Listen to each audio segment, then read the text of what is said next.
皆さんこんにちは。日本語作文に真似して学ぶ日本語作文。今日は少しいつもとは違った内容についてお話ししたいと思います。以前、横書きの原稿用紙についてお話ししたことがありますが、今日は縦書きについて説明したいと思います。前回同様、少し今日お話しする内容について軽く触れたいと思います。だいたいこれぐらいのことをお話しするつもりです。まずは縦書き原稿用紙を使う意味、それから題名と名前の書き方、マスの使い方、これも横書きの時と少し違うルールがありますので説明しておきます。鍵括弧、横書きの時とは少し違ってきたりするので気をつけてください。アルファベット。日本語は縦に書く時もあります。アルファベットは横書きですので、その辺どうしたらいいのかということをお話ししておこうと思います。それから数字も縦書きと横書きとで少し違ったことに注意しなくてはいけないので、その辺もお話ししたいと思います。最後は点線とダッシュ。どれだけ書いたらいいのかとなります。最初に縦書き原稿用紙を使う意味について考えたいと思います。まず縦書き原稿用紙って何ですかというと、こういう形のものが縦書きになります。縦書きの時は縦にスペースのラインが引いてあります。横書きの時は横にスペースがありましたね。それと普通は真ん中1行分スペースあります。ここには何も書きません。どうしてこういうものがあるかというと、これを2つに折った場合、この原稿用紙1枚を2つのページに分けるような場合に、ちょうどここが真ん中に来るんですが、これは昔の本を作った時の名残です。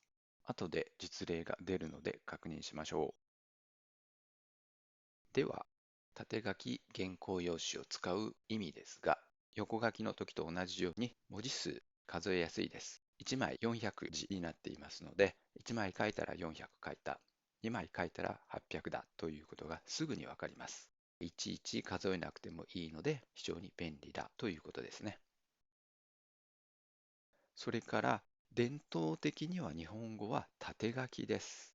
横書きが登場したのが18世紀の後半で、大月玄卓という人が書いた蘭学改訂というオランダ語の教科書みたいなもんですね。それが始まりだと言われています。どういうものかと言いますと、こんな感じですね。ここに横書きありますね。オランダ語の発音をカタカナで表したものです。本来ならこういう縦書きなんですけどね。ちょっと面白いのはね、まだ横書きっていうのがね、固まってなかったから、この長い音、今はね、長い音は横に弾きますが、この時代はまだ縦に弾いてありますね。これが蘭学改訂、日本で最初に横書きが登場したと言われている書物です。あと、ここ、さっきも言いましたが、縦書き原稿用紙、こんな風に折り目のところ、スペースになってますね。こんな感じで原稿用紙を折って本の形にしたときに真ん中に来るのが1行分のスペースです。今は縦書き、新聞、本、小説が特にそうですね。あと漫画も。国語の授業でも縦書きで勉強するということになっていますので、まだまだ日常生活の中に結構縦書きが溢れているということです。では実際にルールについて見ていきましょう。まずはタイトルと名前の書き方ですが、これは横書きの時もそうだったんですが、最初に2マスか3マスを開けて、そこからタイトルを始めてください。名前ですが、横書きの時、名前と名字の間に点を入れるというようなお話をしましたが、スペースでもいいです。点でもいいんですが、とにかく名前と名字がはっきりわかるように、点やスペースを入れるようにするといいかと思います。それから、これもまた一つのバリエーションなんですが、例えば名字にスペースがあるとき、ファンバステンとかデニーロとか、そういう時もスペースを無視して続けて書くというのもありですから、好きな書き方を選んでください。漢字の名前がある方、そういう場合は、名字と名前の間に一つスペースを入れるということを忘れないでください。最後は、名前の下には1マス分スペースを作っておいてください。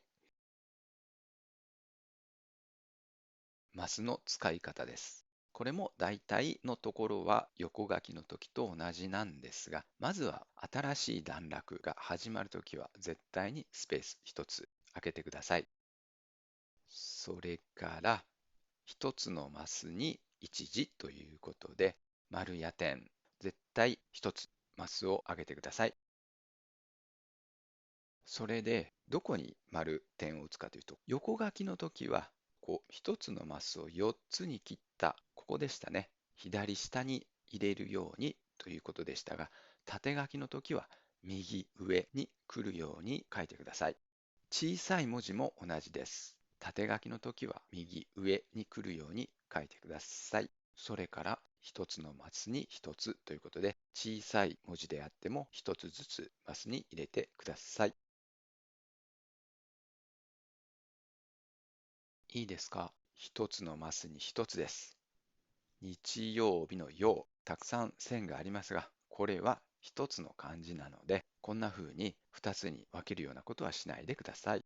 三時、これが一つの漢字ですから、こんな風に分けないように。同じようなルールですが、丸と点は一番上に来ないように。どういうことかというと、ここ、センテンスがあって、いい天気だったので、点を打ちたい。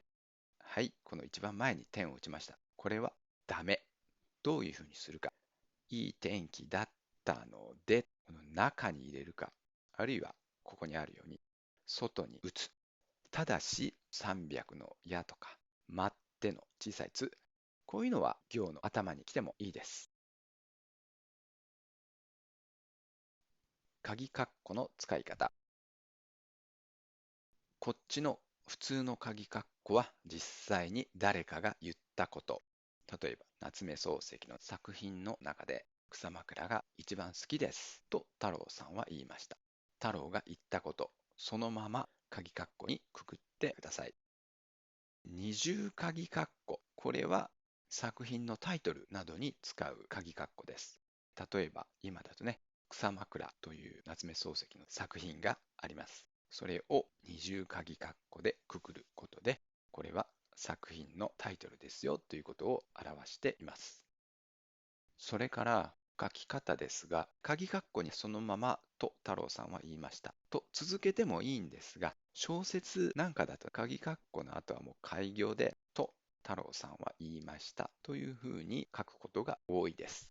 それで、ここは開業になっていますが、新しい段落というわけではないので、スペースを作る必要はありません。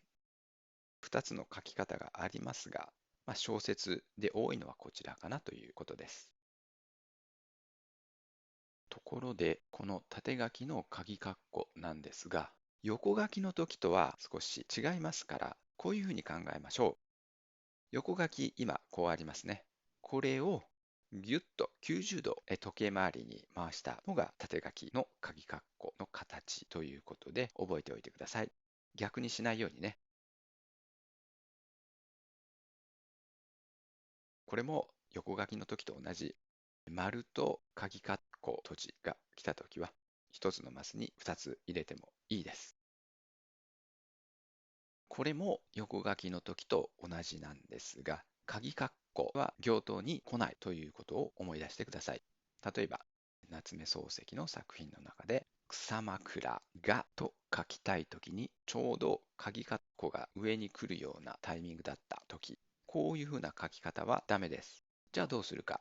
3つ例を挙げておきましたが、例えば余白のところに書くか、この2つ目のマスの中に窮屈な感じがしますが入れちゃうか、あるいはもうここはスペースとして開けて次の行に2つ目の漢字と鍵括弧を書く。こういうふうなことをしなくてはいけません。逆の場合も同じです。最初の鍵括弧が一番下に来ちゃった。こういう時はこの草の漢字をここに持ってきて、鍵括弧と漢字を入れるのが一番いいやり方じゃないかなと思います。アルファベットです。一番戸惑うところじゃないかなと思いますが、基本的なルールとしておすすめするのは、横に書いたやつをそのまま縦に入れるということですね。こんな風に単語でもセンテンスでも、それぞれの文字の入れ方は横書きの時と同じ。大文字は1つのスペース、小文字は2つで1つのマスに入れてあげてください。余ったら仕方がないということです。ただ、GDP のような大文字ばかりの略語だと、縦に GDP と書いてもいいです。他にここでは書いていませんが、例えば CD といったような2文字ぐらいなら、CD と1つのマスに入れてもいいです。センテンスの場合はどうするか。これも横書きの時と基本は同じです。センテンスをもう縦にしてしまうというやり方です。大文字は1つのスペース。小文字は2つで1つのマス。ちょうどスペースが空きました。2つの小文字を1つのところに入れる。その後通常はね、スペースが入りますから、スペースは小文字1つ分として、スペースと次の小文字2つで1つのマスに入れる。最後、ピリオドだけが1つに入る。これで OK です。さて、数字です。横書きと違って少しめんどくさい話になります。まずは、横書きの時は普段我々が使っている数字を使っていいんですが、縦書きの時は原則として漢字の数字を使うということですね。例えばここなんか1月12日みたいな感じで漢字を使うのが一般的です。ただし、この日付で年を書くときに1000とか100とか10、これらの漢字は普通は使いません。こういうふうに書くのが普通です。2、丸。この丸は0のことですね。つまり2021ということで、2021年というふうに読みます。値段の時は普通にこの1000とか100とかというのは使いますので、混乱しないでください。22万8000ユーロ使ってありますね、ここも。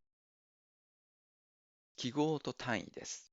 100%、100は漢字で、パーセント、カタカナで書いたりします。それから1200メートル、漢字とカタカナで単位を書くというのが一般的です。分数、横書きの時にも言いましたが、言葉で書くしかないです。発音の通り4分の1と書いてください。小数点がある数字、π イコール3.14。小数点の読み方は14です。14じゃないですよ。だからもうここは普通に14というふうに書けばいいです。それで、一般的にはこんな風に扱われていますが、実際にはいろんなバリエーションがありますから、こちらがおすすめの方法です。他にもこういう書き方がありますよということで見ておきましょう。12月24、この数字、小文字2つを1つに入れるっていうのがアルファベットのルールとしてありましたが、同じですね。数字2つぐらいなら1つのマスに入れてもいいです。それから49というのを入れて、小数点をもう真ん中にボンと置いてしまう。で、記号を一つのマスに入れる。これもありです。3.14。それから3520円のコンマを打ちたいとき、4つに切った右上にコンマを入れておいてください。それと、こういうのも見かけます。10人、数字1マスずつ入れて10とやったやつですね。ちょっと変ですけども、まあ実際にはありますので、見たら思い出してください。それから数字も横にして書いてしまう。これもあるといえばあるので、びっくりしないでくださいね。最後、点線ダッシュです。横書きの時とルールは同じ。点線は1つのマスに3つ点を打ってください。それを2マス作ってください。これが点線の書き方。それからダッシュですが、ダッシュも同じく2つのマスを使って、この真ん中の線をぶち抜いて1本の線を書いてください。書く量に関してですが、指定された量の 90% 前後で書くようにしましょう。例えば、原稿用紙2枚で書いてくださいっていうと、1枚400字ですから、全部で800字。これの 90% ですから、720。1行が20字なので、2枚目の下から4行空く。それぐらいの量を目指して書き進めるということですね。70% しか書かなかったというとちょっと短すぎる。逆に820とか860書いたとなると、今度は多すぎるということで、下手をするとマイナスポイントを食らうこともあるので、多いからいいということは絶対ありません。指定された量にできるだけ収められるように考えながら書きましょう。縦書き原稿用紙の使い方、以上になります。